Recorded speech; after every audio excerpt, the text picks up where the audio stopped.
The Lamborghini V12, the original one, was created in 1963 and discontinued in 2011, which makes it one of the longest living engines in the history of cars. It powered the very first Lamborghinis, not only sports cars and luxury grand tours, but eventually got into the Formula 1 as well. But why is it so famous and fancied will be explained in today's video.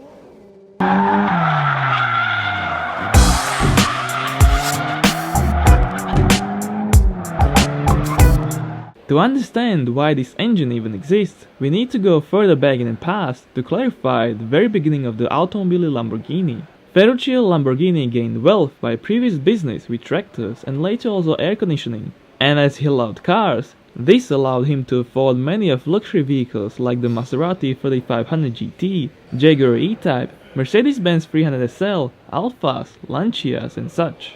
He also purchased the Ferrari 250 GT, which he did not like as much due to poor interior quality and often required rebuild in Maranello, categorizing them as repurposed race cars. He went to share his concerns about Ferrari cars with Enzo himself, but Ferrari ignored him, telling him to concern about his tractors instead. Lamborghini was left there pissed off and found out that some components from his tractors do fit in Ferraris as well. Here he decided to build cars for his needs himself. Luxury, fast, but also quality to feel comfortable. This very first model was named as the Lamborghini 350 GT, but a car engine was needed to power it. Ferruccio commissioned Giotto Bizzarini to construct him a 60-degree double overhead cam V12 to outrun Ferrari with his single overhead cam layout. Supposedly, Bizzarini was paid extra for each horsepower over the Ferrari engine, so he ended up with a crazy 11,000 RPM capable race engine that was good for up to 400 horsepower. Stuff like dry sump oil pan, exotic materials, expensive carburetors were used, and Lamborghini insisted on detuning the power plant for higher reliability and better drivability. Bizzarini left the company and Gianpaolo Dallara was assigned to do the work.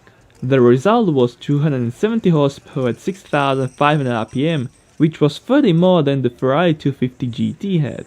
As said, the 350 GT was the first application of the new L350 engine with 2 valves per cylinder, 6 twin-barrel Weber carburetors and engine displacement of 3.5 liters. The next and large iteration of it was used in the 400 GT, Miura, Islero, Jarama, Espada and Countach. The Countach later received a 4.8 and 5.2 liter, while the larger one was shared with the first production SUV of the firm, the Lamborghini LM002, also known as the Rambo Lambo. Besides, it was available with the LA04 Marine version too, displacing 7.2 liters. One of the most interesting things about this era would be the fact that they turbocharged the 4.8 liter, getting 758 horsepower. Up until the Centenario came along, it was the most powerful Lamborghini ever, with 2 examples made only. Since the Countach 5000 QV, the engine first used 4 valves per cylinder, although the company changed owner a few times since 1970s onwards.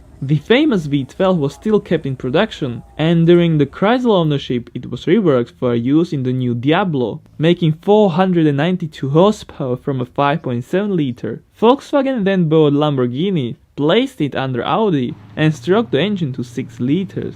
Soon enough it was decided to still keep it in production, and so the Lamborghini of the 21st century, the Murcielago, again received this V12. However, the unit was enlarged to 6.2 and then was again up to 6.5 liter, almost the double of the original's engine displacement. These versions were already using Ford throttle bodies with electronically controlled magnetic Mariel drive-by-wire throttle butterflies and sequential fuel injection. The most powerful variant of this engine was placed into the Murcielago LP670-4 Super Veloce with 670 horsepower at 8,000 RPM. Then in 2010 it was succeeded by the Lamborghini L539 in the Aventador, Veneno and Centenario, which with the same engine volume is capable of 100 horsepower more over the outgoing unit. The firing order was also changed, so there is only few similarities between the two. On the other hand, the old engine has a beautiful story behind it, and will always be the legend which allowed Ferruccio to run his own sports car business.